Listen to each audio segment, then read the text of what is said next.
থেকে আমরা প্রোডাক্টের ইমেজগুলা আগে থেকে তৈরি করে নিয়েছিলাম, সেই ইমেজগুলো এখান থেকে সিলেক্ট করে দিলাম।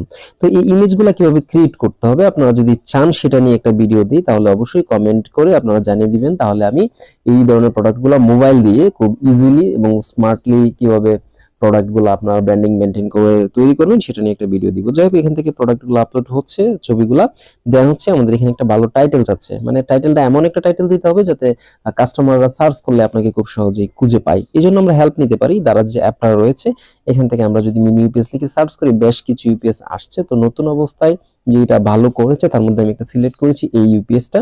এখান থেকে যে টাইটেল দেওয়া আছে, এটার যে ডেসক্রিপশন দেওয়া থাকবে, সেখান থেকে আমরা চাইলে কিছু কিওয়ার্ড এবং বাকি অন্যান্য যে ইউপিএস রিলেটেড পোস্ট আছে সেখান থেকে দেখে আমরা সেগুলাকে কপি করতে পারি। ঠিক আছে, সরাসরি হুবহু কপি করা যাবে না, যদিও এটার কোনো ধরনের কপিরাইট ইস্যু সহজে ধরে না, বাট কেউ যদি অভিযোগ দেয় তাহলে কিন্তু অবশ্যই আপনাকে কপিরাইট ইস্যুর